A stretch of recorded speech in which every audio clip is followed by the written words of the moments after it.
Welcome to Book Waves. Today we're exploring an uplifting and inspiring classic by the renowned author James Allen, The Shining Gateway. This book delves into the transformative power of thought, helping you discover a path to peace, wisdom, and success. If you're looking to elevate your mind and spirit, this audiobook is a must-listen. Before we dive in, be sure to subscribe to the channel for more insightful audiobooks on personal growth and life wisdom. And if you want exclusive perks and students of the works of James Allen all over the world will welcome with joy another book from his able pen. In this work, we find the prophet of meditation in one of his deepest and yet most lucid expositions. How wonderfully he deals with fundamental principles. Here the reader will find no vague statement of generalities, for the writer enters with tender reverence into every detail of human experience. It is as though he came back to the shining gate, and standing there, he reviewed all the way up which his own feet have travelled, passing over no temptation that is common to man, knowing that the obstacles that barred his ascending pathway, or the clouds that at times obscured his vision, are the common experiences of all those who have set their faces towards the heights of blessed vision. As we read his words now, he seems to stand and beckon to us, saying, "Come on, my fellow pilgrims, it is straight ahead to the shining gateway. I have blazed the track for you." In sending forth this, another posthumous volume from his pen, we have no doubt but that it will help many and many an aspiring soul up to the heights, until at last they too stand within the shining gateway. Lily L. Allen. Bringaloo, Ilfracombe, England. Behold the shining gateway. He who attaineth unto purity the faultless Parthenon of truth doth use awake, disperse the dreams of self and sin. Behold the shining gateway. Enter in. 1. The shining gateway of meditation. Be watchful, fearless, faithful, patient, pure, by earnest meditation sound the depths profound of life, and scale the heights sublime of love and wisdom. He who does not find the way of meditation cannot reach emancipation and enlightenment. The unregenerate man is subject to these three things: desire, passion, sorrow. He lives habitually in these conditions, and neither questions nor examines them. He regards them as his life itself, and cannot conceive of any life apart from them. Today he desires, tomorrow he indulges his passions, and the third day he grieves. By these three things he is impelled, and does not know why he is so impelled. The inner forces of desire and passion arise, almost automatically, within him, and he gratifies their demands. Son's question.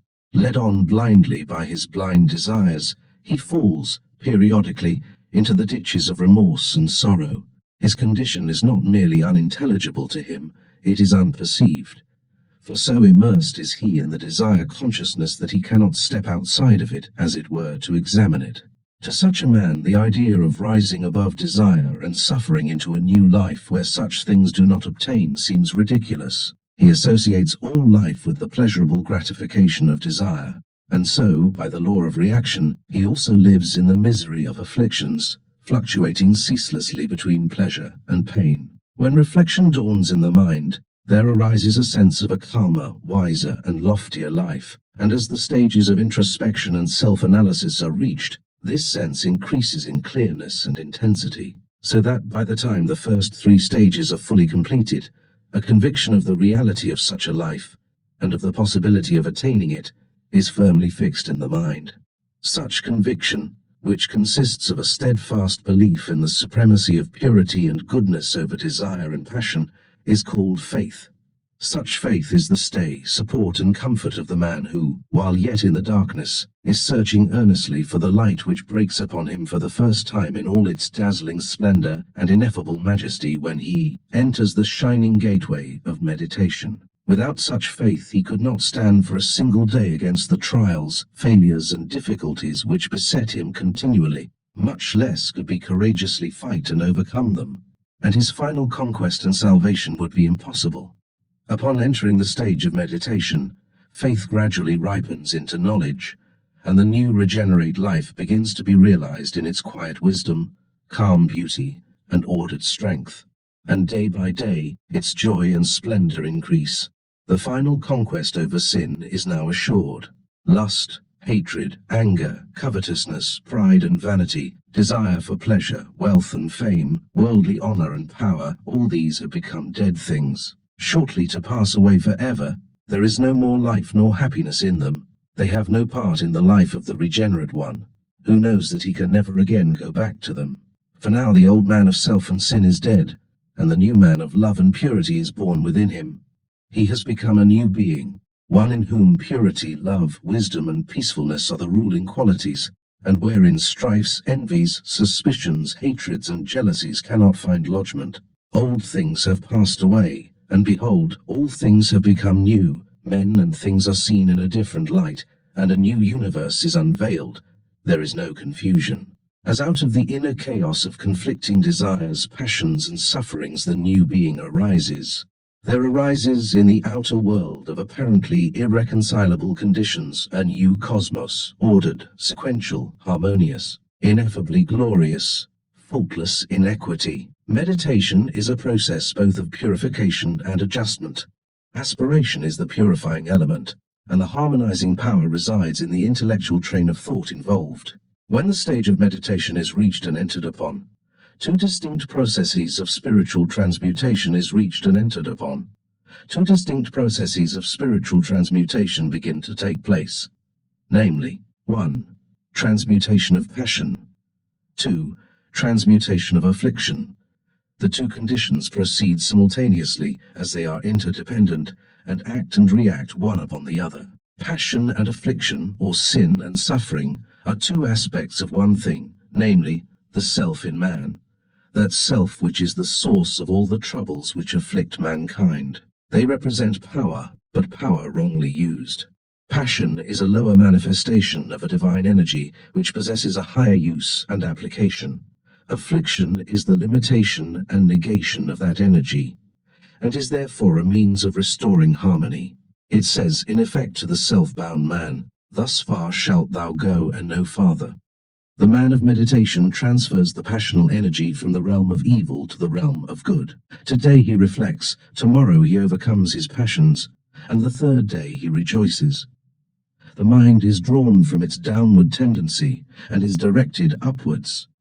The base metal of error is transmuted into the pure gold of truth. Lust, hatred, and selfishness disappear, and purity, love, and goodwill take their place. As the stage proceeds, the mind becomes more and more firmly fixed in the higher manifestations, and it becomes increasingly difficult for it to think and act in the lower. And just in the measure that the mind is freed from the lower, violent, and inharmonious activities, just so much is passion transmuted into power, and affliction into bliss. This means that there is no such thing as affliction to the sinless man. When sin is put away, affliction disappears. Selfhood is the source of suffering. Truth is the source of bliss. When the unregenerate man is abused, or slandered, misunderstood, or persecuted, it causes him intense suffering. But when these things are brought to bear on the regenerate man, there arises in him the rapture of heavenly bliss. None but he who has put away the great enemy, self, under his feet, can fully enter into and understand the saying, "Blessed are ye, when men shall revile you, and persecute you, and shall say all manner of evil against you falsely for my sake. Rejoice, and be exceeding glad." And why does the righteous man rejoice under those conditions which cause such misery to the unrighteous man? It is because, having overcome the evil in himself, he ceases to see evil without. To the good man all things are good, and he utilizes everything for the good of the world. To him persecution is not an evil, it is a good. Having acquired insight, knowledge, and power, he, by meeting that persecution in a loving spirit, helps and uplifts his persecutors, and accelerates their spiritual progress, though they themselves know it not at the time. Thus he is filled with unspeakable bliss because he has conquered the forces of evil, because instead of succumbing to those forces, he has learned how to use and direct them for the good and gain of mankind. He is blessed because he is at one with all men, because he is reconciled to the universe, and has brought himself into harmony with the cosmic order. The following symbol will perhaps help the mind of the reader to more readily grasp what has been explained. Love, light, and life knowledge Aspiration, passion, affliction, daisy, re-ignorance, lust, darkness and death. There is at first the underworld of lust, darkness and death, which is associated with ignorance. Rooted in this is the foot of the cross, desire. In the body of the cross, desire branches out into two arms. The right arm, passion, being equalized and balanced by the left arm of affliction, uniting these and rising out of them at the head of the cross, is aspiration. Here, wounded and bleeding, rests the thorn-crowned head of humanity at the end of this, and right at the summit of the cross is knowledge, which, while being at the apex of the self, life, is the base of the truth life, and above rises the heavenly world of love, light, and life. In this supremely beautiful world, the regenerate man lives, even while living on this earth. He has reached nirvana, the kingdom of heaven. He has taken up his cross, and there is no more sin, and sufferings, desire and passion and affliction are passed away. Harmony is restored, and all is bliss and peace. The cross is the symbol of pain. Desire is painful, passion is painful, affliction is painful, and aspiration is painful. This is why these things are symbolized by a cross which has two pairs of conflicting poles. Affliction is the harmonizing and purifying element in passion. Aspiration is the harmonizing and purifying element in desire. Where the one is, the other must be also. Take away the one, and the other disappears. Suffering, or affliction, is necessary to counteract passion, aspiration, or prayer, is necessary to purge away desire, but for the regenerate man all these things are ended.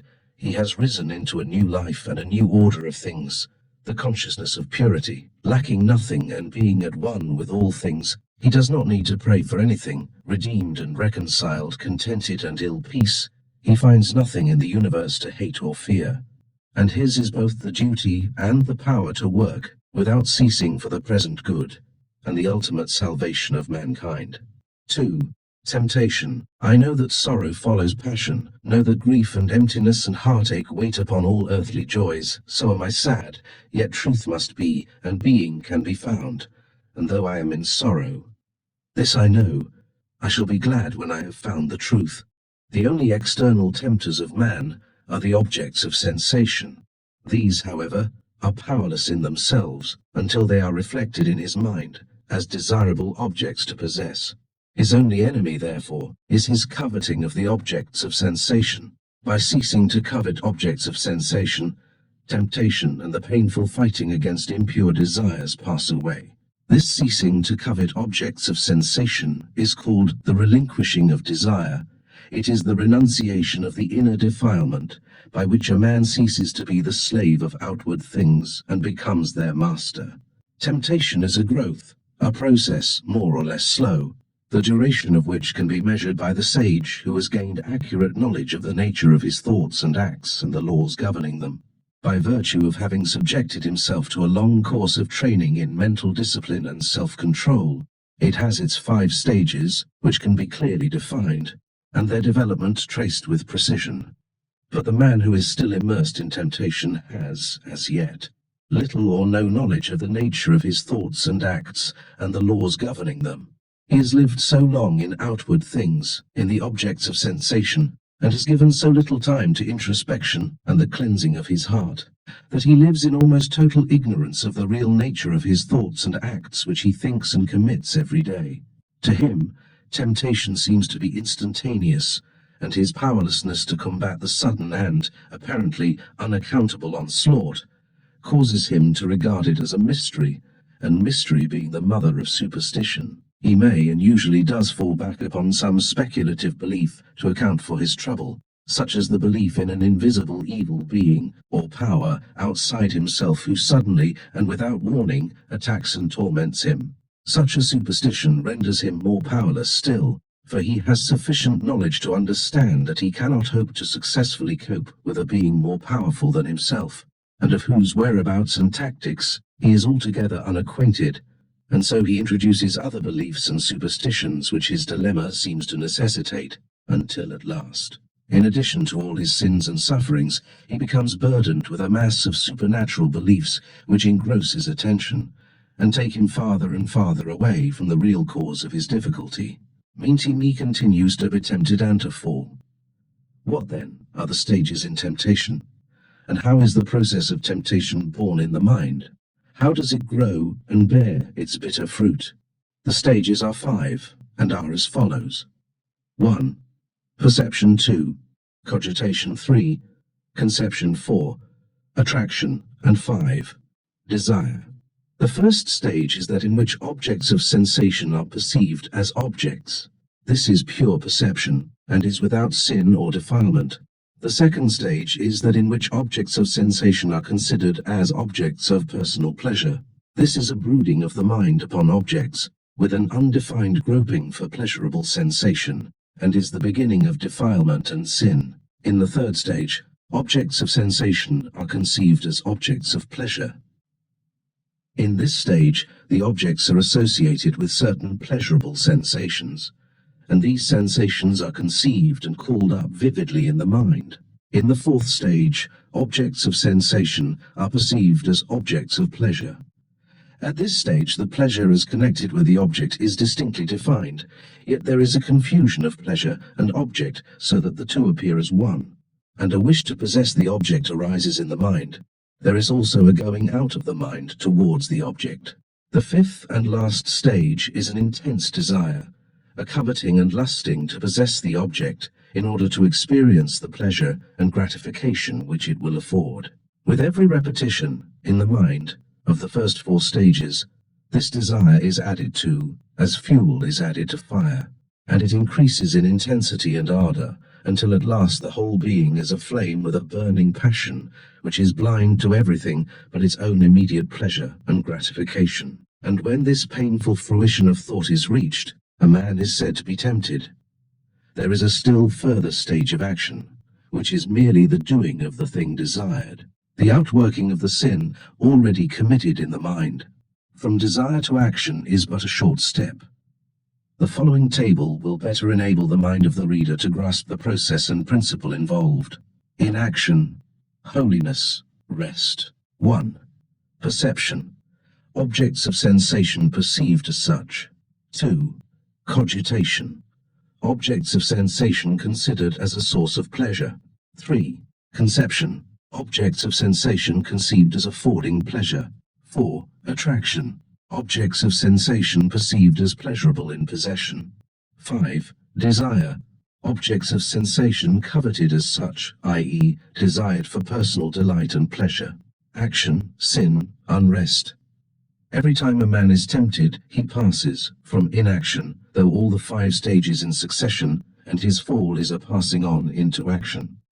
The process varies greatly in duration according to the nature of the temptation and the character of the tempted.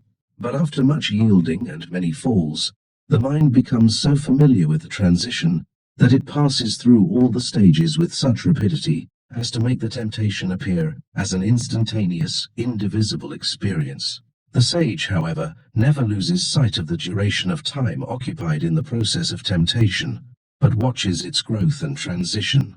And just as the scientist can measure the time occupied in the transition of sensation from the brain to the bodily extremities, or from the extremities to the brain, which ordinarily appears not to occupy duration, so the sage measures the passage from pure perception to inflamed desire in a sudden experience of temptation. This knowledge of the nature of temptation destroys its power, or rather its apparent power, for power exists in holiness only. Ignorance is at the root of all sin, and it fades away when knowledge is admitted into the mind. Just as darkness and the effects of darkness disappear when light is introduced, so sin and its effects are dispersed when knowledge of one's spiritual nature is acquired and embraced. How, then, does the sage avoid sin and remain in peace? Knowing the nature of sinful acts, how they are the result of temptation, knowing also the nature of temptation, how it is the end, and fruition of a particular train of thought, he cuts off that train of thought at its commencement, not allowing his mind to go out into the world of sensation, which is the world of pain and sorrow. He stands over his mind, eternally vigilant, and does not allow his thoughts to pass beyond the safe gates of pure perception. To him, all things are pure, because his mind is pure. He sees all objects, whether material or mental, as they are, and not as the pleasure seeker sees them, as objects of personal enjoyment, nor as the tempted one sees them as sources of evil and pain. His normal sphere, however, is that of inaction, which is perfect holiness and rest. This is the position of entire indifference to considerations of pleasure and pain, regarding all things from the standpoint of right, and not from that of enjoyment. Is then the sage, the sinless one, deprived of all enjoyment? Is his life a dead monotony of inaction, inertia? Truly, he is delivered from all those sensory excitement which the world calls pleasure, but which conceals as a mask the drawn features of pain. And, being released from the bondage of cravings and pleasures, he lives without ceasing in the divine.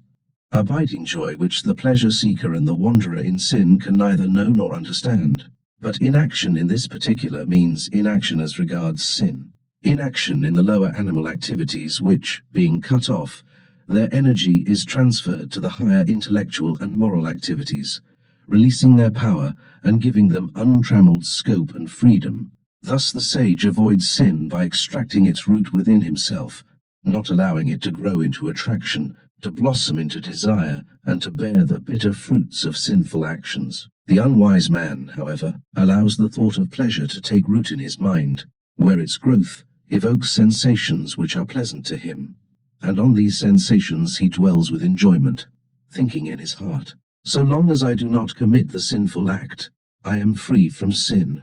He does not know that his thoughts are causes the effects of which are actions, and that there is no escape from sinful acts for him who dwells in sinful thoughts. And so the process develops in his mind and blossoms into desire, and in the final moment of temptation, with the coveted object at his unreserved command, the fall of the man into sinful action is swift and certain. 3. Regeneration. Submit to naught but nobleness. Rejoice like a strong athlete straining for the prize, when thy full strength is tried.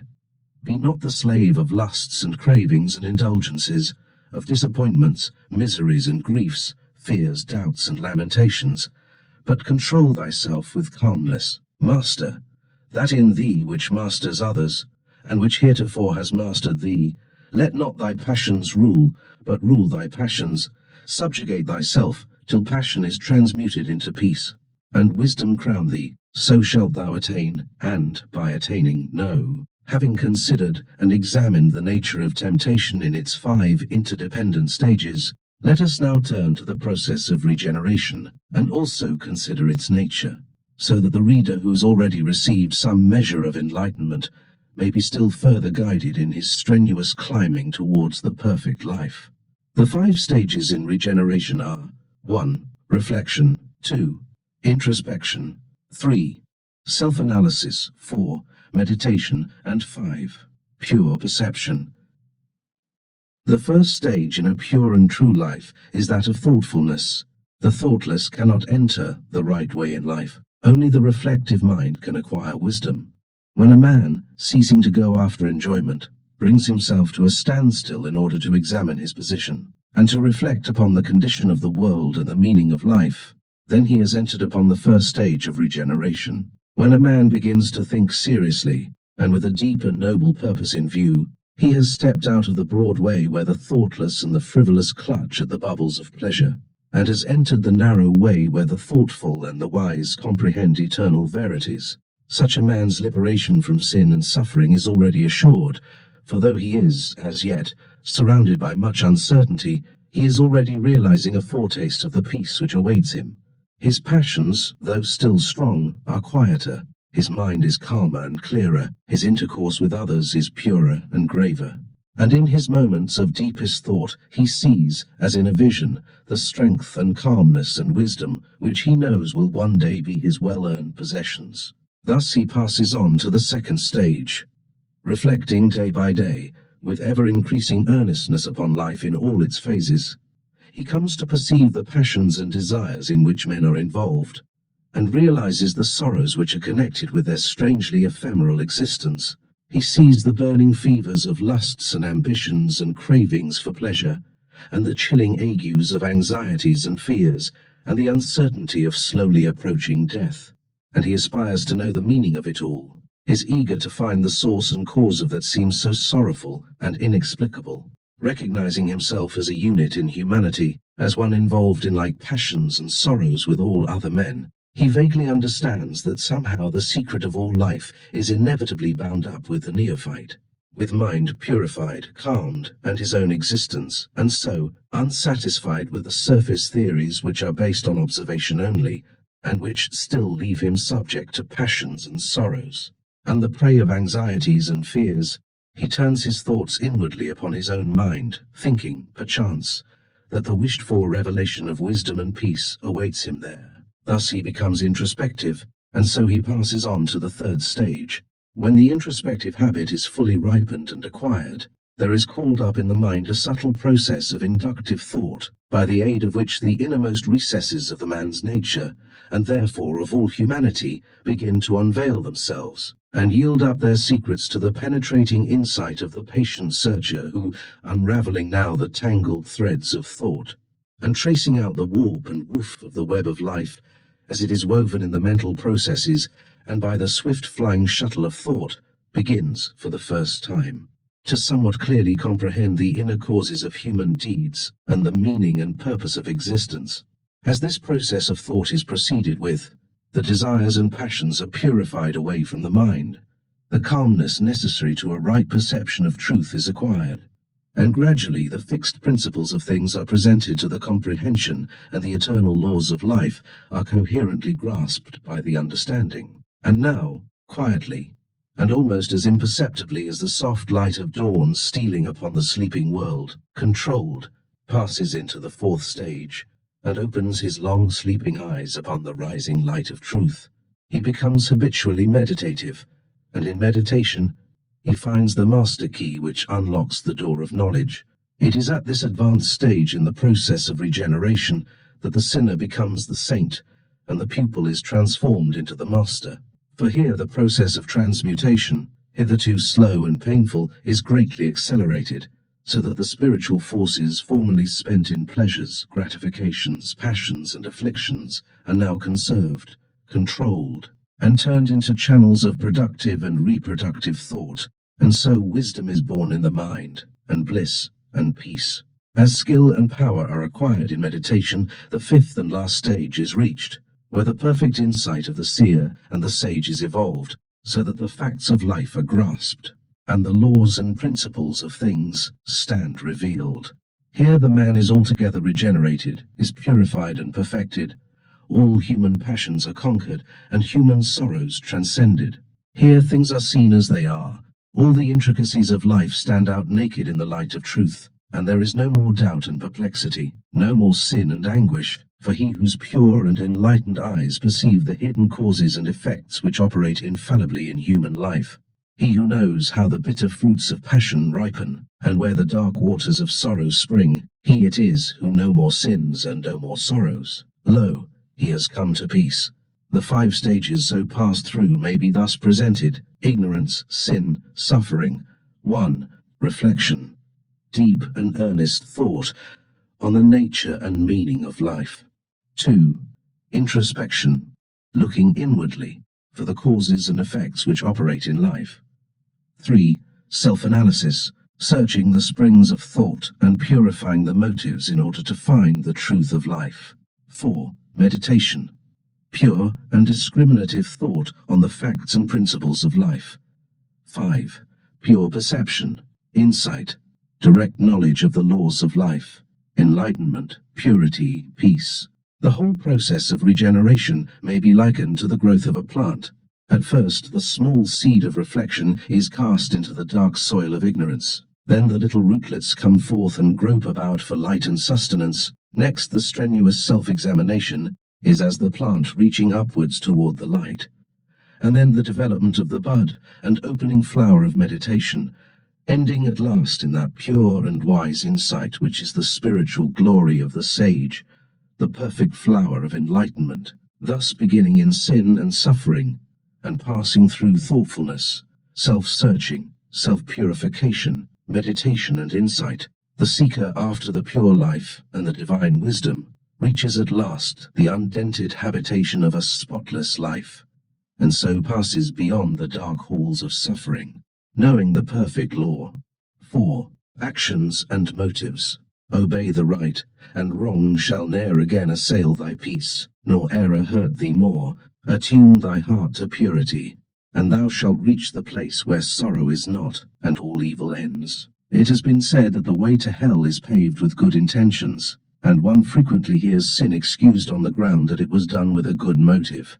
There are actions which are bad in themselves, and there are actions which are good in themselves, and good intentions cannot make the former good. Selfish intentions cannot make the latter bad.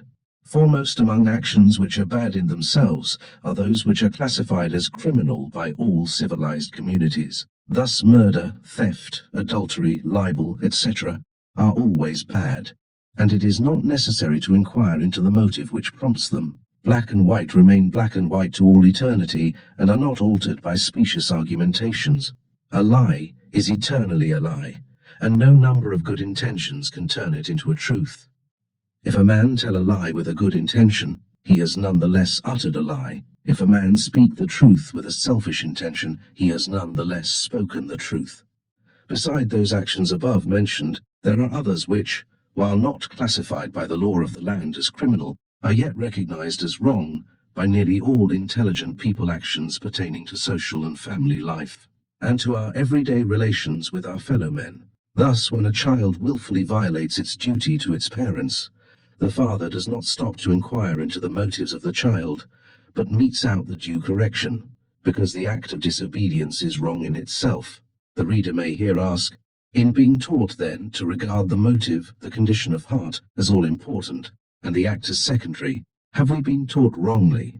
No, you have not. The motive is all important, for it determines the nature of the act, and here we must distinguish between intentions and motives. When people speak of good and bad motives, they nearly always mean good or bad intentions. That is, the action is done with a certain object, good or bad, in view. The motive is the deeply seated cause in the mind, the habitual condition of heart. The intention is the purpose in view. Thus, an act may spring from an impure motive, yet be done with the best intention. It is possible for one to be involved in wrong motives, and yet at the same time to be so charged with good intentions as to be continually intruding himself on other people, and interfering in their business and their lives, under the delusion that they need his help. Intentions are more or less superficial, and are largely matters of impulse, while motives are more deeply seated, and are concerned with a man's fixed moral condition. A man may do an action today with a good intention, and in a few weeks' time do the same action with a bad intention, but in both instances the motive underlying the action will be the same. In reality, a wrong act cannot spring from a right motive, although it may be guided by a good intention. A man who can resort, whether habitually or under stress of temptation, to murder, theft, lying, or other actions known as bad, is in a dark, confused condition of mind, and is not capable of acting from right motives. Such acts can only spring from an impure source, and this is why the great teachers rarely refer to motives, but always refer to actions. In their precepts they tell us what actions are bad and what are good, without any reference to motive, for the bad and good acts in themselves are the fruits of bad and good motives. By their fruits you shall know them. In being exhorted to judge not, we are not taught to persuade ourselves that grapes are figs and figs grapes, but must employ our judgment in clearly distinguishing between the two. So in like manner must we distinguish with unmistakable clearness between bad actions and good actions, so as to avoid the former and embrace the latter, for only in this way can one purify his heart and render himself capable of acting from right motives. A clear perception of what is bad or good, both in ourselves and others, is not false judgment, it is wisdom. It is only when one harbors groundless suspicion about others, and reads into their actions bad and selfish intentions, that he falls into that judging against which we are warned, and which is so pernicious. There is no need to doubt the good intentions of those about us, while, at the same time, being fully alive to a knowledge of those bad actions which were better left undone, and those good actions which were better done, taking care not to do the former, and to do the latter ourselves, thus teaching by our lives instead of accusing and condemning others. Numberless wrong actions are committed every day with good intentions, And this is why so many good purposes are frustrated and end in disappointment, because the underlying motive is impure, and the good fruit which is sought does not appear. The act is out of harmony with the good intent, the means are not adapted to the end. Bad actions bring forth bitter fruit, good actions bring forth sweet fruit. The law runs, "Thou shalt not kill, thou shalt not steal, thou shalt not commit adultery." Not "Thou shalt not kill, steal, or commit adultery" with a bad motive. Wrong actions are always accompanied with self-delusion, and the chief form which such self-delusion assumes is that of self-justification. If a man flatter himself that he can commit a sinful act, and yet be free from sin because he is prompted by a pure motive, no limit can be set to the evil which he may commit. It will be found that bad actions, in the majority of instances, are accompanied with good intentions. The object of the slanderer generally is to protect his fellow men from one another. Troubled with foolish suspicions, or smarting under the thought of injury, he warns men against each other, speaking only of their bad qualities, and, in his eagerness, distorting the truth. His intention is good, namely, to protect his neighbors, but his motive is bad, namely, hatred of those whom he slanders. Such a man's good intention is frustrated by his bad action, and he at last only succeeds in separating himself from all truth-loving people. The sore of a bad action is not cured by plastering it over with good intentions, nor is the cause of the defilement removed from the heart. Men who are involved in bad actions cannot work from pure motives. An issue of foul water always proceeds from an impure source, and an issue of impure actions proceeds from a heart that is defiled. It greatly simplifies life and solves all complex problems of conduct when certain actions are recognized as eternally bad and others as eternally good, and the bad are forever abandoned, and final refuge is taken in the good. The wise and good perform good actions, and motive, act, and intention being harmoniously adjusted, their lives are powerful for good and free from disappointment, and the good fruit of their efforts appears in due season. They do not need to defend their actions by subtle and specious arguments, not to enter into interminable metaphysical speculations concerning motives, but are content to act and to leave their actions to bear their own fruit. Let us not try to persuade ourselves that our good intentions will wipe out the results of our bad actions, but let us resort to the practice of good actions, for only in this way can we acquire goodness. Only thus can the life be established on fixed principles, and the mind be rendered capable of comprehending and working from pure motives. 5. Morality and religion. The wise man, by adding thought to thought and deed to deed in ways of good, buildeth his character. Little by little he accomplishes his noble ends. In quiet patience works diligently. Daily he builds into his heart and mind pure thoughts, high aspirations, selfless deeds, until at last the edifice of truth is finished, and behold, there rises and appears the temple of perfection. There is no surer indication of confusion and decadence in spiritual matters than the severance of morality from religion.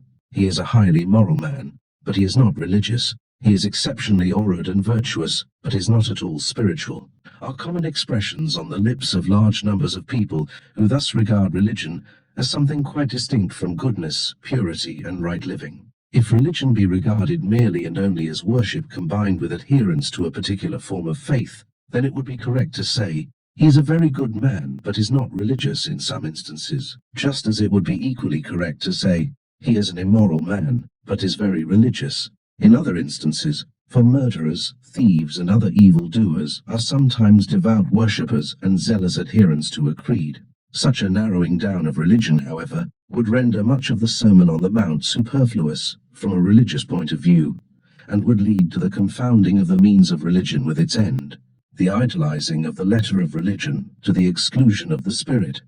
And this is what actually occurs when morality is severed from religion, and is regarded as something alien and distinct from it. Religion, however, has a broader significance than this, and the most obscure creed embodies in its rituals some longing human cry for that goodness, that virtue, that morality, which many, with thoughtless judgment, divorce from religion, and is not a life of moral excellence, of good and noble character, of pure-heartedness, the very end and object of religion. Is it not the substance and spirit, of which worship and adherence to a form of faith are but the shadow and letter? In religion, as in other things, there are the means and the end, the methods and the attainment.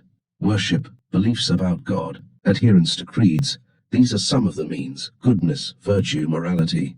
These are the end. The methods are many and various, and they are embodied in countless forms of faith, but the end is one: it is moral grandeur. Thus the moral man, far from being irreligious because he may not openly profess some form of worship, possesses the substance of religion, diffuses its spirit, has attained its end. And when the sweet kernel of religion is found and enjoyed, the shell, protective and necessary in its place, has served its purpose, and may be dispensed with. Let not this, however, be misunderstood. The moral man does not refer to one who has only the outward form of morality, appearing moral in the eyes of the world, but keeping his vices secret. Nor does it refer to him whose morality extends only to legal limits, nor to those who are proud of their morality, for pride is the reverse of moral.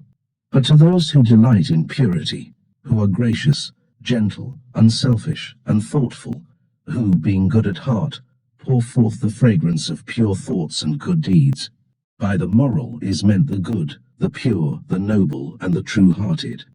A man may call himself Christian, Jew, Buddhist, Mohammedan, Hindu, or by any other name, and be immoral. But if one is pure-hearted, if he is true and noble and beautiful in character, in a word, if he is moral, then he is an inhabitant of the holy city, in which there is no temple.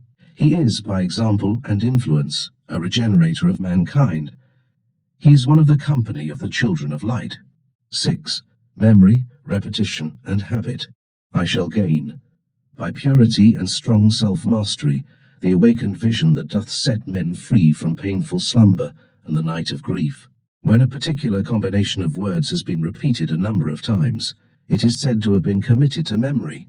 That is, it can then be repeated without visual reference to the words themselves, and without pause or effort. Indeed, the words have then a tendency to repeat themselves in the mind, and sometimes people are troubled with the ringing of a refrain, or the repetition of a sentence in the mind, which they find it very difficult to get rid of and forget. There is a sense in which the whole of life is a process of committing to memory. At first there is act. From act springs experience. From experience arises recollection. From recollection, repetition. And from repetition is formed habit. Hence proceeds impulse, faculty, character, individualized existence. Life is a repetition of the same things over again. There is very little difference between the days and years in the life of a man. One is almost entirely a repetition of the other. Every being is an accumulation of experiences gathered, learnt, and woven into the life by a ceaseless series of repetitions extending over an incalculable number of lives which thread their way through eons of time. The life of a man, from the germ cell to maturity, is a repetition, in synthesis, of the entire process of evolution. There is a cosmic memory at the root of all growth and progress, which is an informing and sustaining principle in the process of evolution.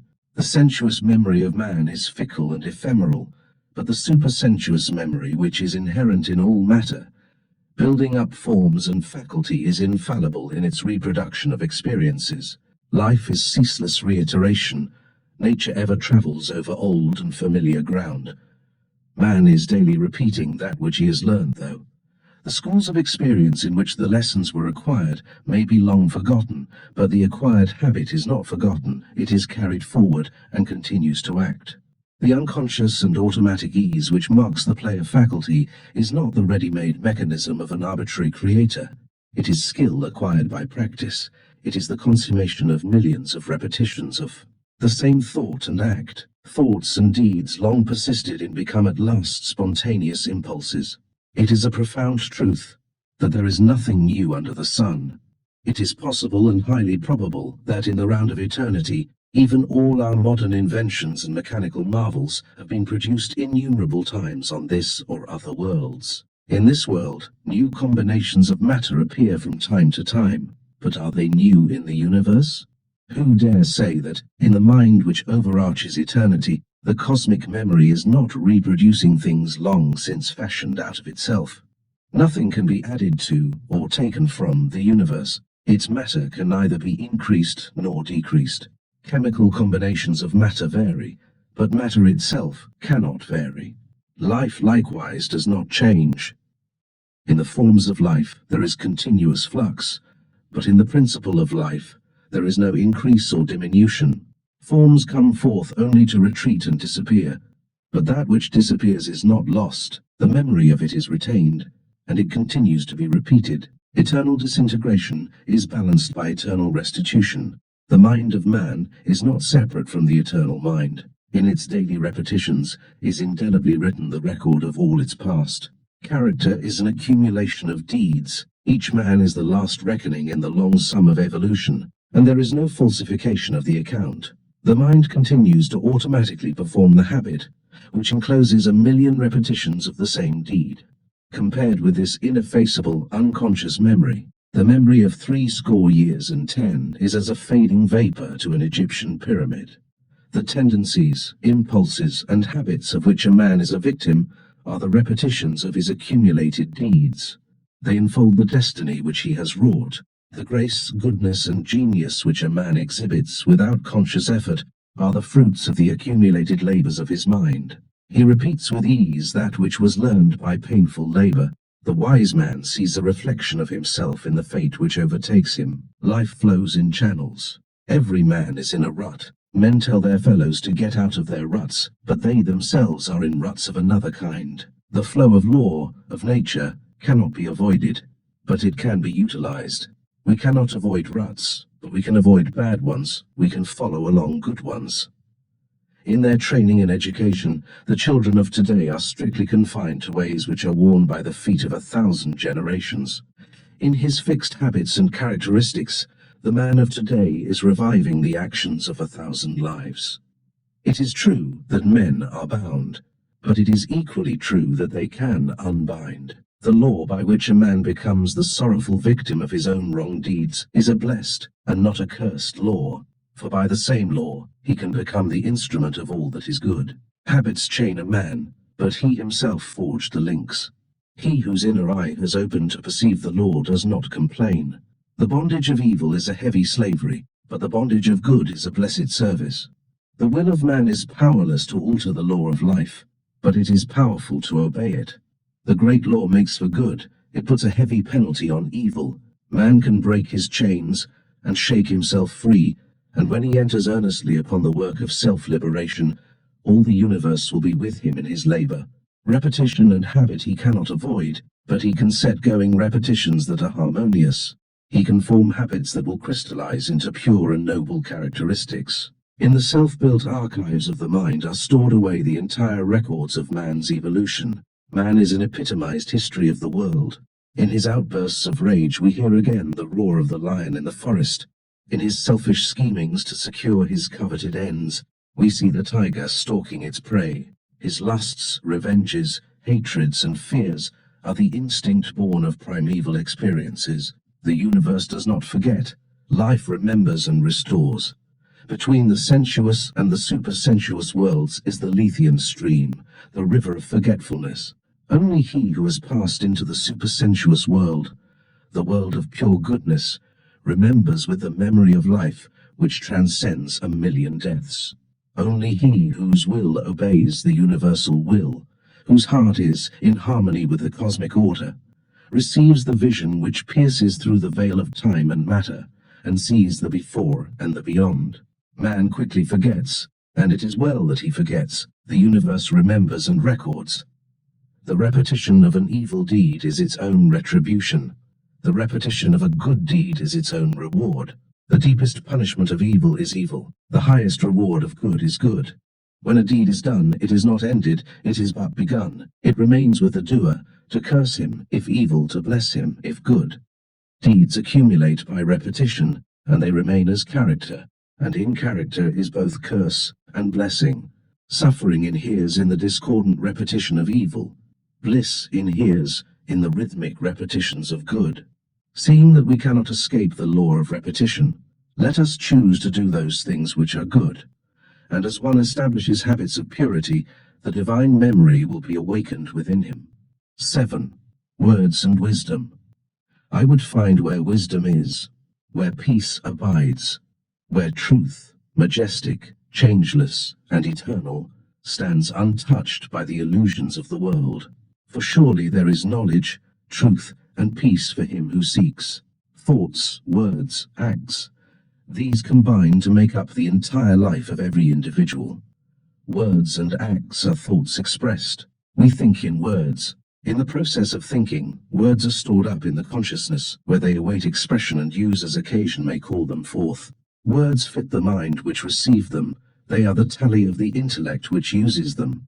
The meaner the mind, the more meager is the vocabulary.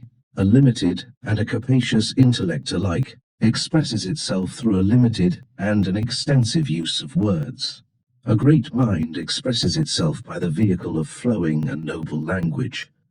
Words stand for conceptions. Conceptions are embodied in words. At the moment that a conception is formed in the mind, its corresponding word arises in the thought. Conceptions and words cannot be hidden away indefinitely. Sooner or later, they will come forth into the outer world of expression. The matter of the universe is in ceaseless circulation. Its hidden things are continuously coming forth into open and visible life. Likewise, the mental operations of men are ever in active circulation, and their hidden thoughts are daily expressing themselves in words and acts. The words and actions of every man are determined by the thoughts in which he habitually dwells. Speech is audible thought.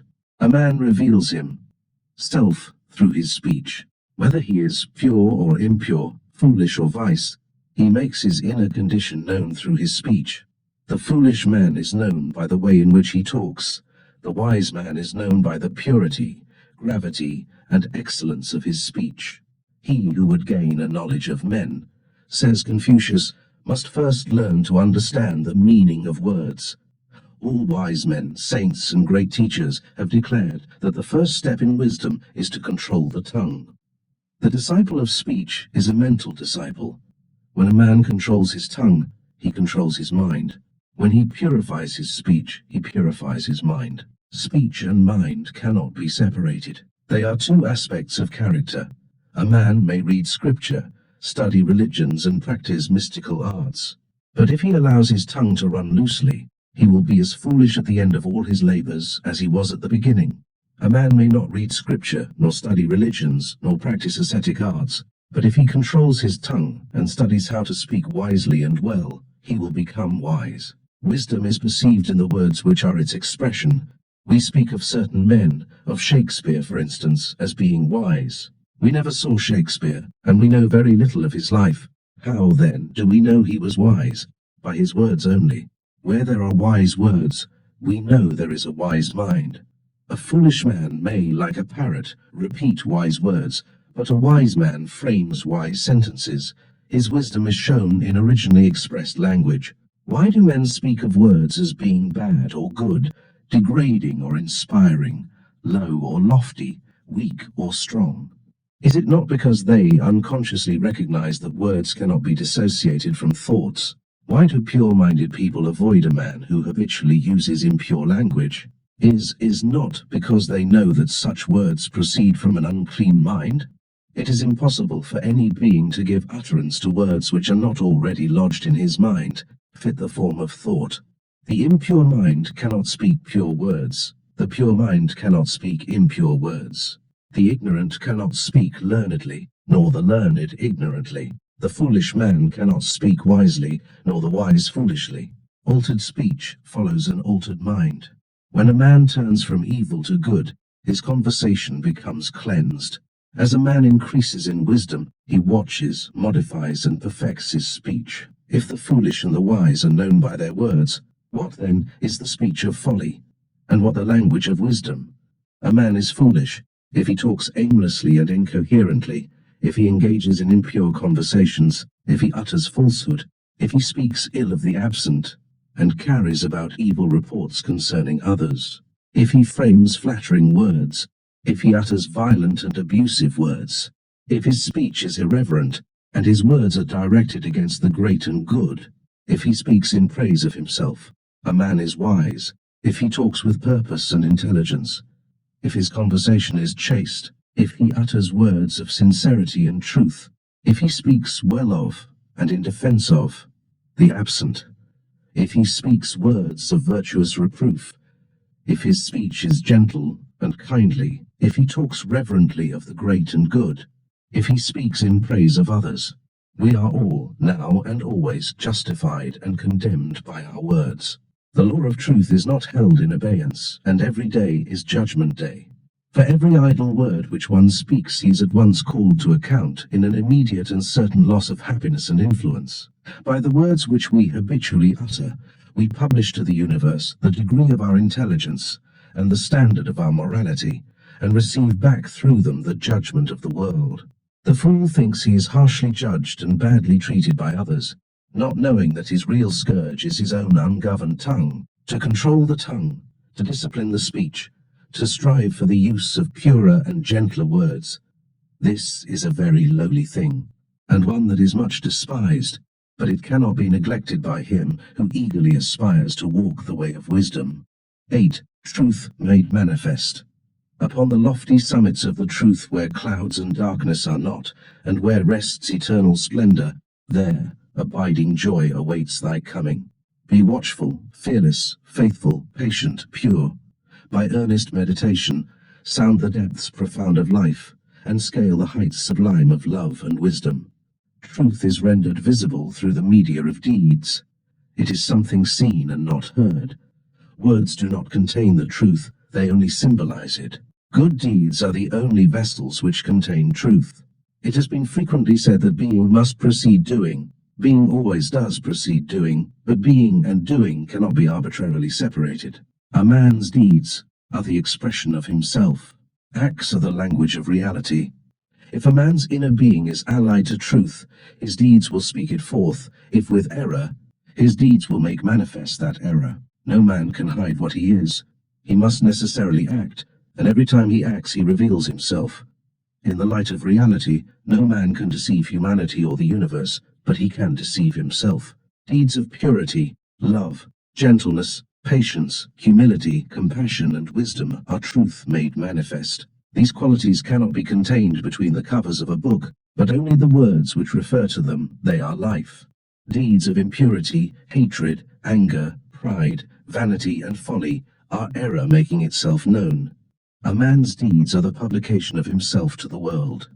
Truth cannot be comprehended through reading, but only by correcting and converting one's self.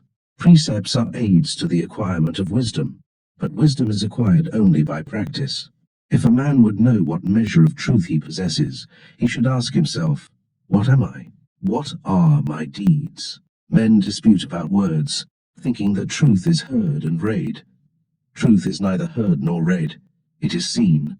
Good deeds are the visible embodiments of truth. They are messengers of knowledge, angels of wisdom, but the eye of error is dark and cannot see them. 9. Spiritual humility.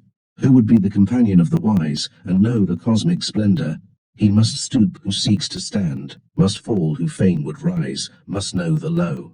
Ascending to the high, he who would know the great must not disdain to diligently wait upon the small. He wisdom finds who finds humility. Throughout the sacred scriptures of all religions, there runs, like a silver thread, the teaching of humility. Not only all the scriptures but the sages of all time have declared that only through the portal of humility is it possible for man to enter into the possession of the life of truth. And as that life is entirely of a spiritual nature, so the humility that leads to it is purely and absolutely spiritual. And being such, it can never be materialized, can never be embodied in a dogma or laid down as a formula. It is not an outward thing, nor does it consist of that practice of self-abasement that has usurped its name. But priests have taught, and many have been led to believe, that self-depreciation is true humility, while in reality it is its extreme antithesis. Self-depreciation is self-degradation, it is even a sort of self-destruction. It is spiritual suicide. The man who believes that all his righteousness is as filthy rags, that there is no good thing in him, and that he can never rise by any effort of his own, is by that very attitude of his mind, rendering himself impotent. He is strangling the spirit. He is undermining and disintegrating all that is highest and noblest in his character. Instead of building up his character, he is engaged in despoiling it. As a man thinketh in his heart, so is he. What our thoughts are, such are our characters. We are in reality beings composed of thoughts. Thoughts are the bricks which we are continually laying down in the building of our souls. If we put a large percentage of rotten bricks into the building, we shall build but a miserable hovel. And every self-depreciating thought is a brick that is already crumbling. It will be found to be a rule marvelously accurate in its application that those who continually live in this attitude of self-depreciation are throughout life, or at any rate, until they strike a nobler attitude, wretched failures. I can bring to my mind many such men that I have known. How can it be otherwise? How can a man who has no faith in himself ever win the confidence of others, or accomplish anything worthy? Moreover, such a man cannot possibly have, any faith in human nature. Despising himself, he despises all, and as a result, by the unerring law of cause and effect, all men despise him. Yet it is a strange fact that the men who maintain this faith-destroying attitude of mind invariably profess to have the greatest faith in God, yea, look upon it as an infallible witness to their superior spiritual faith. But I ask this question. Another kind of false humility is that of personal abasement to an individual or to established authority. This is humility materialized or subverted. It is the worship of Dagon, the bowing of the knee to Baal, the slavish adoration of the golden calf. No man can persist in it without undermining his character and ultimately dissipating his spiritual and mental energies. Humility to man or to any temporal authority is degrading and slavish. Humility to the Most High is grandly beautiful. Spiritual humility is closely allied to faith, and the more there is of humility, the more there is of faith. It is the keynote of all real greatness. In proof of this, I have only to refer to the great sages, saints, and reformers of all time. The greatest of them are those who had the greatest share of spiritual humility. True humility, as distinguished from false, has a strengthening power, an upbuilding force. It inspires and invigorates the soul, spurring is to greater and ever greater endeavor. Of what, then, does this humility consist? Is it the bending of the knee to ask personal favors of deity? Is it the blind petitioning of God to accomplish for us our petty and narrow designs? Nay, these are its counterfeits. True humility is far above and beyond all this. It is the deepest and holiest aspiration of the human heart, where deep within, hidden from all sacrilegious gaze, it works. A silent mighty power, purifying, transforming, the man of flesh and self, entering its solitary grandeur, the alienated soul returns to the footstool of its God, and bathes, in blissful rapture, in the light of his all-embracing love. It is a state that can only be entered into by rising above one's lower self. It is in fact the submergence of the self in the non-self, the submission of passion and intellect to the supreme. It is the attitude of a human soul, adoring its highest conception. Such humility takes its possessor above all that is mean and poor in his nature, into the very presence of God, making him calm, strong, noble, self-reliant, and godlike. It is the wine of life to all aspiring souls. The soul that has not felt its power is dead.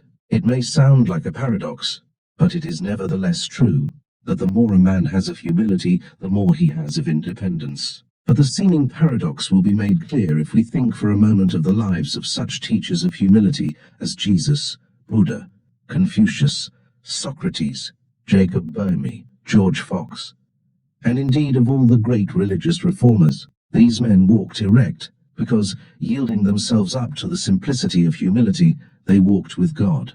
The humility that causes a man to go, metaphorically speaking, on all fours is spurious, and is as debasing and destructive as the real humility is elevating and strengthening. Why should we go amongst our fellows like cringing, fearful beasts, calling ourselves miserable sinners? Shall we ever rise above sin by so doing? Is it possible to rise by ceaselessly contemplating our absolute unworthiness? No, we can only rise by continually contemplating the highest. There may be much that is unworthy in a man's heart, but there is also a sacredness, a dignity, a divinity about it. Let us dwell upon that. Let us continually contemplate the goodness, the purity, and the essential beauty of human nature. Let us ceaselessly search for the divinity in our own souls, and finding it through the door of humility, we shall then recognize the invisible God in all men. By so doing, we rise above the binding limitations of our selfish desires and enter the larger, healthier, holier life of love. 10. Spiritual strength. All things are holy to the holy mind. All uses are legitimate and pure. All occupations blessed and sanctified, and every day a Sabbath. A clear and firm head must precede and accompany a clean and gentle heart. Without the first, the second is impossible, for the qualities of purity and gentleness can only be reached through a clear perception of right and wrong, and by the exercise of an irresistible will.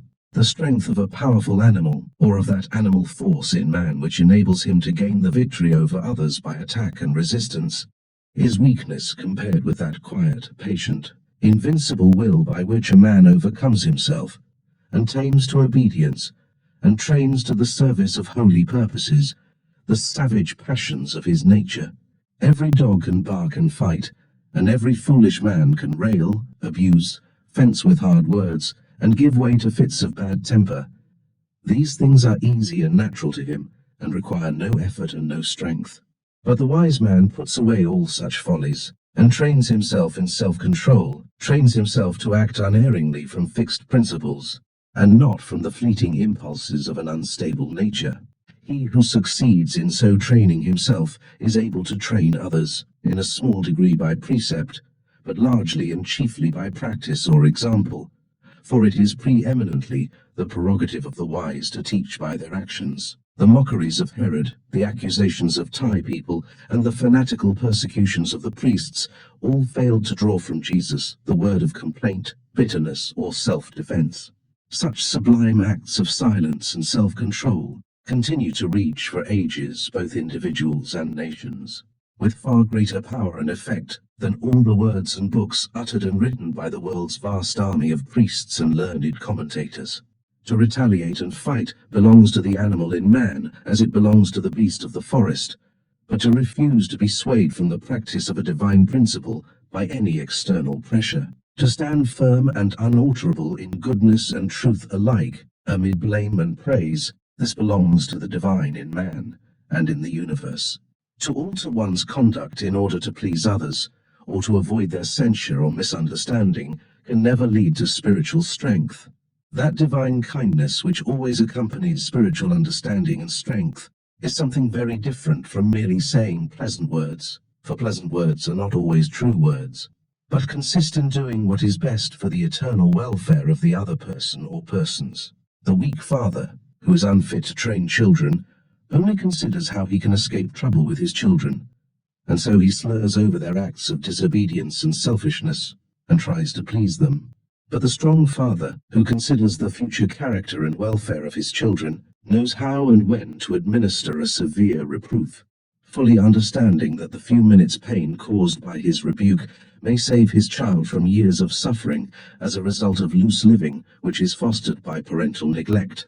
The strong, kind, unselfish father, whose care is for his children's good, and not for his own immediate comfort, knows not only how to be tender in affection, but tender in discipline, knows how to stretch out the strong and severe arm of restraint to save his little ones when they would ignorantly wander away in wrong paths. So the man of spiritual strength cannot be merely a weak framer of smooth words, but a doer of right actions, an utterer of words that are vital and true, and therefore eternally kind. The spiritually weak man shrinks from right when it is brought in opposition to his desires, and he embraces sin because it is pleasant. The spiritually strong man shrinks from sin, more especially when it is presented to him in a pleasant garb, and embraces right, even though by so doing he will bring upon himself the odium of those who are ignorant of divine principles and their beneficent application. The man of spiritual understanding is as unbending as a bar of steel where right is concerned. Knowing that right alone is good, he is as unresisting as water where self is concerned. Knowing that self alone is evil, acting from imperishable principles and not from the fleeting desires of self, his actions partake of the imperishable nature of the principles from which they spring, and continue to afford instruction and inspiration through unnumbered generations. It is always the portion of one who so acts to be misunderstood. The majority live in their desires and impulses, following them blindly as they are brought into operation by external stimuli, and do not understand what is meant by acting dispassionately from right and fixed principles, with entire freedom from self-interest. Such will necessarily misunderstand and misjudge the right doer, regarding him as cold and cruel in his unbending adherence to right, or as weak, cowardly, in his quiet refusal to passionately defend himself. He will, therefore, be accused of many things, but this will not cause him any suffering, nor will he be troubled or disturbed thereby, for the truth which he practices is a source of perpetual joy, and he will be at rest in the knowledge that there are those who will understand and follow, that he is working for the ultimate good even of his accusers, and that by manifesting the truth in his daily actions, he is in the company of those divinely strong ones who are leading the world into ways of quietness and peace. Thank you for riding the waves of wisdom with us on Book Waves. If you enjoyed this audiobook, let us know by giving it a thumbs up and sharing your favorite part in the comments below. Don't forget to subscribe and turn on notifications to stay tuned for more life-changing audiobooks and insights.